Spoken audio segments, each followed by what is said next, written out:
Hello everyone, আসসালামু আলাইকুম। আশা করি সবাই ভালো আছেন। তো শুরুতেই বলতেছি, আমি কোনো প্রফেশনাল ইউটিউবার না।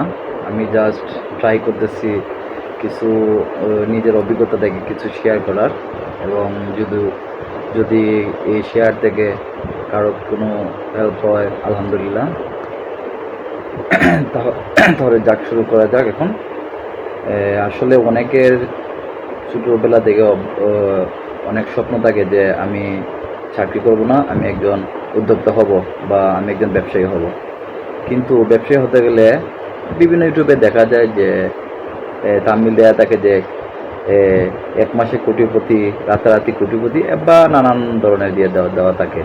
কিন্তু এগুলো সব শুধু আসলে ভিউজ বাড়ানোর জন্য এগুলো দিয়ে থাকে। বাস্তব জীবনে কিন্তু ব্যবসা অনেক চ্যালেঞ্জ একটা সেক্টর। ব্যবসা করতে গেলে অনেক মাইন্ড কাটানো লাগে, ধৈর্য ধরা লাগে, ভালো ব্যবহার করা লাগে, এবং সাথে সাথে অনেক হিসাব করা লাগে। ব্যবসা আসলে অনেক কঠিন একটা কাজ, কিন্তু ব্যবসায় সফল হতে গেলে আপনাকে অবশ্যই ধৈর্য ধরে লেগে থাকতে হবে। যেমন আপনাকে একটা সিম্পল আমি জিনিস বুঝাই, 5 তলা বিল্ডিংটা কিন্তু 5 দিনে হয় না, অবশ্যই 5 মাস সময় লাগে বিল্ডিংটা তৈরি করতে। কাজেই ব্যবসা এরকম একটা সেক্টর, আপনাকে অবশ্যই শ্রম দিতে হবে, মেধা খাটাতে হবে, ধৈর্য ধরতে হবে, এবং অবশ্যই ভালো বিহেভ করতে হবে। আপনাকে অবশ্যই ভালো ব্যবহার করতে হবে ধৈর্যের সাথে। আপনাকে সময় দিতে হবে ব্যবসার জন্য। আল্লাহর কাছে চাইতে হবে যে আল্লাহ আমার ব্যবসাটা যেন ভালোভাবে চলে, আমাকে এই তৌফিকটা দাও। কাজে আপনাকে ভালো ব্যবহার করতে হবে, আর অবশ্যই শ্রম দিতে হবে, মেধা কাটাতে হবে। এখন আসি, কি ব্যবসা দিব, এটা ডিপেন্ড করতেছে সম্পূর্ণ আপনার নিজের উপর। আপনি অবশ্যই রিসার্চ করতে হবে, আপনাকে দেখতে হবে যে আপনার বাজারে বা আপনার আশেপাশে যে দোকান হাটগুলো আছে না, এগুলোতে সবথেকে ইউনিক ব্যবসাগুলো কোনটা।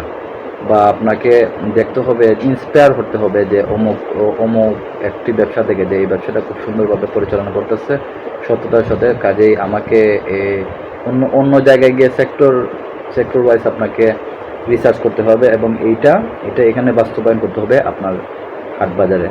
এবং একটা জিনিস বললেই নয়, যদি আপনার নিজস্ব বিটে থাকে, ঘর থাকে আপনার বাজারে বা আপনার হাটে, তাহলে এটা অবশ্যই আপনার জন্য সুসংবাদ। আপনি অনায়াসে যদি একটা ব্যবসা মন দিয়ে করতে থাকেন, আপনি আজীবন করতে পারবেন। কিন্তু যদি ভাড়া দিয়ে ঘর ভাড়া নিয়ে ব্যবসা শুরু করেন, তাহলে প্রথম একটু ঝামেলা, কিন্তু যদি আপনি ধৈর্যের সাথে ব্যবসা করতে পারেন, তাহলে এটা আপনার জন্য অনেক ভালো হবে। সততা এবং মেধা দিয়ে করতে পারলে অবশ্যই অনেক ভালো হবে।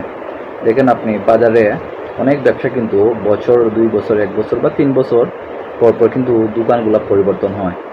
একদিকে দিয়ে আপনার ধরেন চ্যালেঞ্জের মুখে থাকতে হয়, যেমন ধরেন আপনার পাশে অনেক কম্পিটিটরস আছে, আপনাকে অবশ্যই কম কম কম লাভ দিয়া বেশি বিক্রি করতে হবে, এরকম টার্গেট রাখতে হবে। এবং আপনাকে অবশ্যই খেয়াল রাখতে হবে যে আমার ঘর ভাড়াও দিতে হবে, ইলেকট্রিসিটি বিল এবং স্টাফ খরচ, আমার নিজের তো একটা রোজ আছে, এটা অবশ্যই পোষাতে হবে। কাজে আপনাকে এগুলো মাথায় রাখতে হবে। এবং অবশ্যই একটা প্রবলেম হলো গিয়া ভাড়ার প্রেশার। বাজারে অধিকাংশ ব্যবসা টিকে না বাড়ার কারণে।